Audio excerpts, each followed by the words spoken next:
And here's the other thing. If you bring in books for trade, Yeah. your store credit can pay for half of the new book. So a $40 brand new book for Uncle Fred for Christmas Yeah.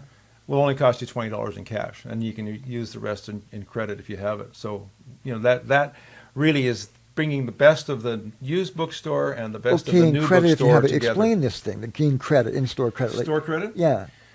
You bring us books Yeah. that you don't want anymore, and you think that we can that you can trade with us, and we go through them. This is part of your purchase and trade program? Yeah, and you bring them in, we go through them. Again, we scan everything, see what we need, see what's, again, our system tells us whether we want one or not. If the condition's good and it's the title we want, you get half of our resale value in trade. No. And that we start a bank account basically with like an account with us. And it's like a bank account because you can add and subtract over time and bring in more books or take books out. And whatever book you take out, new or used, something we order special for you or something that's sitting on our shelf, you can use, you can pay for half of it with your trade.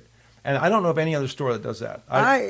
Yeah. I don't know anybody who does that where you can actually get a brand new book and use your credit. Oh, we got to tell people about this. Yeah. I mean, you have so many ththings, services in place, infrastructures in place with technology.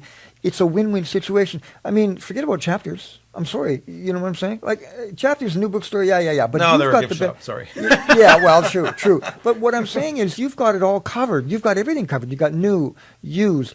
You can do bindings if you want for old, antiquated books. You've got a system where you can order for PODs, print on demand. I mean, come on. Why go anywhere else except Hemingway? Well, I think that, and that's why we decided to expand the store and use as much space for retail as we could, because we said, when they come here, we want them to have the old wow factor. That they go, I hear it all the time when people come downstairs, and I'm sitting at my station downstairs, and they don't see me right away, and they come down the stairs and they went, oh my gosh, look at this! There's a whole another massive floor of books, and they don't expect it. Upstairs was more than enough.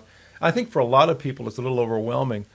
But that's why when we try and break it down and say, well, what are you really looking for? What category? What have you read recently that you really liked? And then we'll point them in the direction and say, okay, well, if you like British mysteries, we got a whole section just on British mystery writers. So, here you go, fill your boots. This is a candy store for your imagination. Oh, yeah, absolutely. Your concept, Readers, avid readers just love it. As you talking, I'm getting more excited because I had no idea about this credit thing. Yeah. I mean, you know how many Clive Cussler's books I've got? Wow.